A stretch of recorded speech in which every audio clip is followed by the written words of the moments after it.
Fala, nação rubro-negra! Estamos de volta com mais um vídeo cheio de novidades. Já chega junto, mete o dedo no like e se inscreve aí no Central Rubro-Negro, que aqui é conteúdo pesado sobre o Mengão todo dia.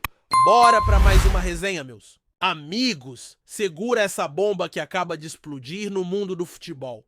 Uma notícia que ninguém esperava, mas que está tomando conta das redes sociais, dos grupos de WhatsApp, dos bastidores da bola e, claro, dos torcedores apaixonados pelo Mengão. A FIFA soltou uma nota oficial. E olha, não é qualquer nota, não é um comunicado que pode mudar completamente a história do futebol brasileiro. A entidade máxima do futebol mundial teria reconhecido oficialmente o Flamengo como campeão mundial de 1981, dando ao clube carioca um novo título de campeão mundial.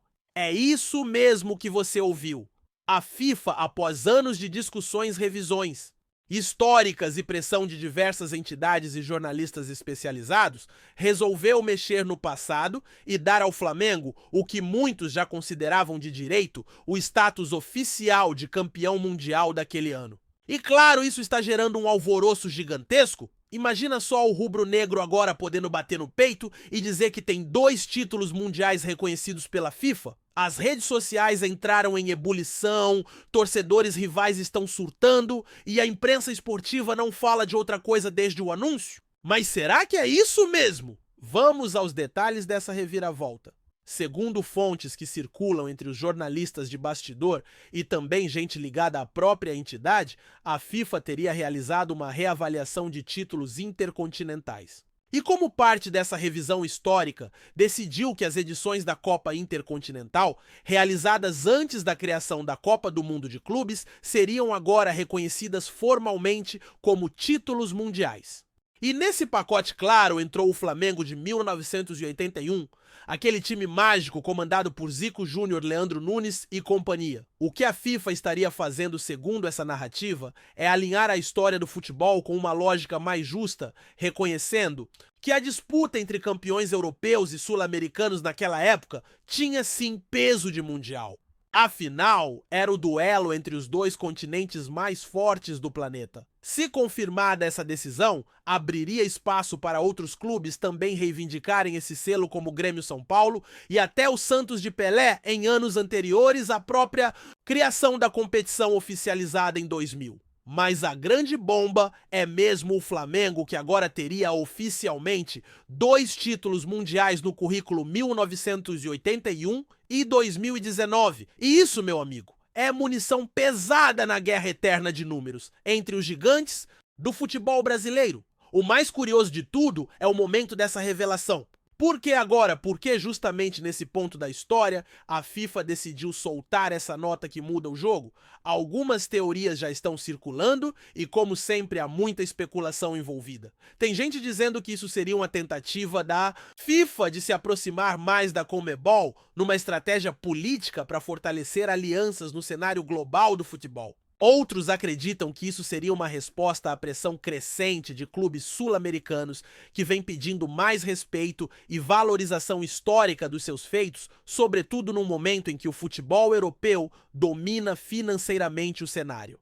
Há também quem diga que essa decisão pode ter sido influenciada por interesses comerciais. Sim, porque o reconhecimento de novos campeões mundiais pode gerar uma onda de produtos licenciados, documentários, jogos comemorativos e uma avalanche de merchandising. Imagine o que representa para a marca Flamengo, que já é uma das maiores do mundo em engajamento digital, ser oficialmente considerada bicampeã mundial pela FIFA. O potencial financeiro é gigantesco. Então, meu amigo, por trás de uma nota oficial, há uma teia de interesses que pode ir muito além da simples justiça histórica. E é aí que começa o burburinho mais interessante. O teor exato da nota da FIFA ainda não foi completamente divulgado ao público geral, mas já existem versões circulando entre jornalistas com acesso privilegiado. Segundo essas informações, a FIFA não apenas reconhece a Copa Intercontinental de 1981 como título mundial, como também estaria preparando um evento simbólico de entrega de troféus e placas comemorativas aos clubes contemplados. Isso mesmo, o Flamengo poderia receber da própria FIFA um troféu em mãos, marcando esse reconhecimento histórico. Há até quem diga que esse evento poderia acontecer ainda este ano, talvez em meio a alguma competição internacional, como o Mundial de Clubes da FIFA em nova versão, para dar mais peso simbólico à ocasião. O que se sabe por enquanto é que o Flamengo já teria sido notificado e estaria preparando um posicionamento oficial. O clube ainda não se manifestou publicamente, mas fontes internas falam em euforia total nos bastidores. A diretoria do Mengão estaria preparando uma série de ações de marketing, campanhas especiais e talvez até uma comemoração oficial em homenagem ao elenco de 1981. A coisa está pegando fogo. Agora pensa comigo o que essa mudança representa para a história do futebol brasileiro. Estamos falando de uma correção que mexe diretamente no ranking de conquistas internacionais entre os grandes clubes do país. Se confirmado, o Flamengo passaria a ter 2 títulos mundiais igualando o Corinthians, que venceu em 2000 e 2012, e se aproximando de São Paulo, que tem 3 títulos reconhecidos atualmente. Isso sem contar a rivalidade com o Palmeiras, que só foi vencer um Mundial da FIFA em 2020, depois de anos de piadas. O torcedor do Mengão já está nas redes com aquela zoeira clássica, dizendo que agora o cheirinho virou troféu oficial. Mas mais do que rivalidade, essa decisão acende um debate importante sobre memória e justiça no futebol. Muitos ex-jogadores e jornalistas sempre defenderam que o Mundial de 1981, com vitória sobre o Liverpool, deveria ser reconhecido como Mundial legítimo. Afinal, foi um jogo entre o campeão da Libertadores e o campeão da Champions, com transmissão global e uma estrutura que para a época era o equivalente máximo no futebol de clubes. Se a FIFA bateu o martelo, agora é o passado que está sendo reescrito diante dos nossos olhos. E olha que o Flamengo tem história de sobra para sustentar essa conquista. O time de 1981 é considerado um dos maiores da história do futebol sul-americano. Zico vivia seu auge. Júnior era um dos laterais mais técnicos do mundo. Leandro Andrade, Adílio Nunes, era um esquadrão que jogava por música. E quando enfrentou o Liverpool no Japão naquele dia 13 de dezembro de 1981, o Flamengo simplesmente deu uma aula de futebol. Venceu por 3-0 com gols de Nunes 2 vezes e Adílio num domínio absoluto sobre os ingleses. Até hoje, aquele jogo é lembrado com reverência, não só pelos rubro-negros, mas por quem ama futebol bem jogado. Só que por muito tempo essa vitória foi tratada como intercontinental, um título de prestígio, mas sem o selo da FIFA. Agora, com esse reconhecimento, a história muda de patamar. O Flamengo entra no seleto grupo dos bicampeões mundiais oficiais com a chancela da entidade máxima do futebol. E os torcedores já sonham alto? Será que em breve vem o terceiro? Será que essa decisão da FIFA mexe com os planos do clube para o futuro? Não dá para negar que esse anúncio da FIFA, se confirmado nos próximos dias, com todos os detalhes pode ser um divisor de águas. Não só para o Flamengo, mas para a forma como o futebol brasileiro conta sua própria história. Em um momento em que se discute tanto a memória esportiva, o reconhecimento de títulos antigos ganha um novo valor. É como se fosse uma reparação simbólica, um ajuste nas engrenagens do tempo que beneficia clubes que marcaram época. E claro, isso abre precedentes. Se o Flamengo de 1981 foi reconhecido, o que impede outros clubes de pleitearem o mesmo já? Tem torcedor do Grêmio, por exemplo, relembrando a conquista de 1983. O torcedor do Santos, então, nem se fala. Já trata Pelé como trimundial desde os anos 60. Mas o impacto maior é mesmo para o presente. O Flamengo ganha um argumento fortíssimo nas discussões sobre grandeza. E num cenário cada vez mais global, em que clubes disputam atenção internacional e valorização de marca, esse tipo de reconhecimento pesa. Seja no marketing na história ou na autoestima da torcida, o título de 1981 agora pode ser contado com a chancela mais importante, a da FIFA. E para encerrar essa primeira parte, vale dizer que essa decisão pode ter um impacto muito maior do que se imagina. A memória do futebol está sendo reescrita diante dos nossos olhos. O que antes era tratado como conquista emocional, agora vira documento oficial, vira número de estatística, vira placa na sede da FIFA. E isso pode mexer até mesmo com a forma como os clubes se posicionam no mercado internacional. Com esse reconhecimento, o Flamengo pode buscar novos patrocínios, ampliar sua presença global e se consolidar como uma das grandes marcas esportivas do planeta. Já há rumores de que plataformas de streaming estão negociando documentários sobre essa reviravolta histórica. Tem gente falando em uma série especial da Netflix ou do Amazon Prime, mostrando os bastidores da decisão da FIFA e contando a saga daquele time de 1981. Ou seja, estamos falando de um evento que não é apenas esportivo, é também midiático e comercial. A dúvida que fica agora é quais serão os próximos passos. A FIFA vai divulgar a lista completa. Teremos cerimônia oficial.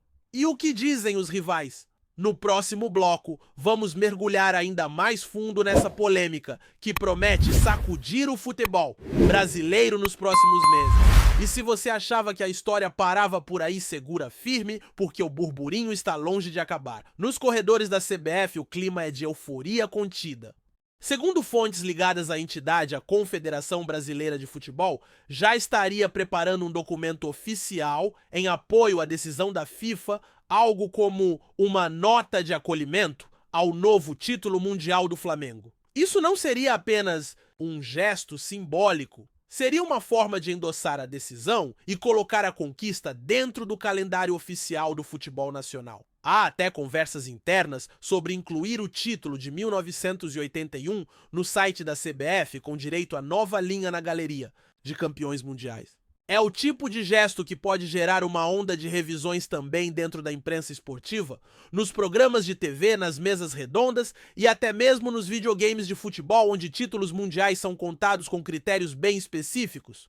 Imagina só abrir o modo carreira com o Flamengo e ver lá bicampeão mundial 1981 e 2019. Para o torcedor rubro-negro, isso é mais do que justiça histórica. É como se o tempo tivesse voltado e finalmente feito as pazes com a grandeza daquele elenco inesquecível. Agora, claro, onde há reconhecimento, há polêmica. A torcida do Palmeiras, por exemplo, já começou a se movimentar nas redes sociais com aquela ironia que só o torcedor sabe usar. Memes, montagens, vídeos provocativos, tudo para questionar a legitimidade da decisão. Se é para reconhecer tudo, então o título de 1951 também vale como mundial? Dizem alguns.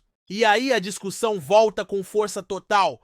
Qual é o critério para a FIFA considerar algo como título mundial? O Flamengo venceu o campeão europeu em 1981, isso é inegável, mas será que só isso basta para ser chamado de campeão do mundo? Os rivais dizem que, se for assim, outros clubes também devem ser incluídos no pacote. Já os flamenguistas estão rindo à toa.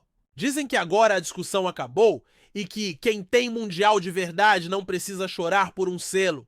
Essa guerra nas redes está só começando e com certeza vai esquentar ainda mais quando a FIFA divulgar a lista completa dos clubes reconhecidos. Se outros brasileiros forem incluídos, o debate vai explodir, mas se apenas o Flamengo for contemplado, prepare-se, teremos capítulos quentíssimos dessa novela nos próximos dias. Tá curtindo o vídeo? Então deixa aquele like maroto, comenta aí o que tu tá achando e compartilha com os parceiros de arquibancada. Bora fortalecer o Central Rubro-Negro, rapaziada. E não dá pra deixar de fora o impacto no vestiário atual do Flamengo. Internamente, jogadores e comissão técnica teriam recebido a notícia com entusiasmo. Uma fonte próxima ao elenco revelou que Gabigol, Bruno Henrique e outros líderes do grupo teriam comentado sobre a honra de fazer parte de um clube com 2 títulos mundiais reconhecidos pela FIFA. O técnico Tite também teria se manifestado nos bastidores dizendo que a história do Flamengo é grandiosa demais para ser contida apenas nos resultados atuais e que esse reconhecimento serve de motivação extra para buscar o terceiro. Isso pode sim influenciar no clima interno e no foco da equipe para as próximas competições. Afinal, vestir uma camisa que agora é oficialmente bicampeã mundial muda a percepção de qualquer jogador. Até mesmo no mercado da bola, empresários já enxergam esse selo como um trunfo para atrair novos atletas. Você quer jogar em um clube campeão mundial? O Flamengo agora é bicampeão, diriam em propostas. E tem mais patrocinadores estariam ligando para o clube para renegociar contratos incluindo cláusulas relacionadas à nova chancela mundial. A moral subiu e o impacto disso pode ser sentido já na próxima janela de transferências. Enquanto isso, do lado da Europa, o rumor gerou espanto. Alguns veículos da imprensa inglesa, especialmente os ligados ao Liverpool, mostraram surpresa e até certa resistência. Jornais como o Daily Mail e o The Guardian estariam preparando matérias questionando o porquê de reconhecerem oficialmente a derrota do time inglês como parte de um campeonato mundial tantos anos depois. E a pergunta que muitos fazem por lá é por que agora? Por que depois de mais de 40 anos a FIFA decidiu alterar a leitura histórica de uma partida que até então era tida como intercontinental, não mundial? Para os europeus, a ideia de mundial começou a valer mesmo a partir dos anos 2000, quando clubes de diferentes continentes começaram a disputar entre si. Mas a visão sul-americana sempre foi diferente. Aqui vencer o campeão europeu já era o suficiente. E com a FIFA dando esse passo, o confronto de narrativa se intensifica? Será que a FIFA vai manter firme essa decisão, mesmo diante da pressão internacional? Ou tudo isso pode ser apenas uma estratégia momentânea, algo provisório para testar a reação pública? A verdade é que ninguém tem essa resposta ainda. E é isso que torna tudo ainda mais fascinante. Uma coisa é certa, a diretoria do Flamengo já está se movimentando. Segundo fontes internas, o clube pretende organizar um evento especial em homenagem ao elenco de 1981. Seria uma cerimônia privada com transmissão ao vivo, reunindo ídolos dirigentes da época, jogadores atuais e até autoridades esportivas. O objetivo seria eternizar esse momento e reforçar a importância da conquista. Há também conversas para erguer uma nova taça simbólica no Museu do Flamengo na Gávea, com uma placa escrita Reconhecimento Oficial, FIFA 2025. Além disso, há rumores de que a diretoria está trabalhando em parceria com grandes empresas para lançar uma nova linha de produtos oficiais, com camisas especiais, copos quadros e até NFTs do Mundial de 1981, agora reconhecido. Ou seja, o Flamengo está preparado para transformar essa decisão em um espetáculo de marketing e identidade institucional? E convenhamos, ninguém sabe fazer isso melhor do que o rubro-negro. Cada movimento é pensado com cuidado. Tudo leva a crer que esse reconhecimento da FIFA não vai ser apenas um detalhe de rodapé, vai ser uma marca profunda na alma do clube. Um novo capítulo glorioso numa história já repleta de conquistas épicas. E como se isso tudo já não fosse o suficiente para movimentar o noticiário, há quem diga que esse reconhecimento pode esquentar ainda mais a corrida pela Superliga das Américas, um projeto que vem sendo discutido nos bastidores entre clubes da CONMEBOL e da CONCACAF, com o aval sutil da própria FIFA. A ideia é reunir os gigantes do continente em uma competição com alto apelo comercial, e o Flamengo, agora como bicampeão mundial oficial, ganha ainda mais força nesse cenário. O prestígio internacional do clube aumenta e seu poder de barganha com patrocinadores e organizadores também. Alguns especialistas já dizem que esse reconhecimento pode ter sido um passo estratégico para fortalecer clubes sul-americanos no novo xadrez político do futebol global. Afinal, a FIFA também está interessada em descentralizar o poder europeu. E que melhor forma de fazer isso do que valorizar conquistas históricas da América do Sul? O Flamengo pode se tornar um símbolo dessa nova fase, não apenas como clube vitorioso, mas como ícone de um futebol sul-americano que exige respeito, visibilidade e reconhecimento. A bomba foi jogada, agora resta saber como ela vai reverberar nos bastidores e nos gramados do continente. E para fechar essa segunda parte, vale destacar um ponto que muita gente está ignorando: o fator emocional. Para milhões de torcedores rubro-negros espalhados pelo Brasil e pelo mundo, esse reconhecimento da FIFA tem um peso que vai além das taças e dos números. É o sentimento de justiça, de orgulho, de ver um capítulo glorioso da história sendo finalmente selado com o selo oficial. Muitos que viram aquele jogo contra o Liverpool em 1981 já não estão mais entre nós. Outros viram criança no colo dos pais ouvindo histórias sobre Zico e aquele time mágico. Agora todos esses torcedores podem olhar para o passado com a certeza de que o mundo reconhece o que o coração deles já sabia há décadas: o Flamengo foi sim campeão do mundo. E com esse selo a história se torna eterna. Ninguém apaga mais. A FIFA pode ter apenas soltado uma nota, mas para a nação rubro-negra, isso foi como se o apito final de 1981 tivesse soado outra vez. Desta vez para o mundo inteiro ouvir. E o que virá depois disso, só o tempo vai dizer. Mas uma coisa é certa, o Flamengo entrou mais uma vez para a história. É isso, família, valeu demais por acompanhar até aqui. Se ainda não se inscreveu, tá moscando, hein? Ativa o sininho para não perder nenhum papo de Mengão Raiz. Aqui é Central Rubro Negro aqui. É Flamengo até morrer. Tamo junto.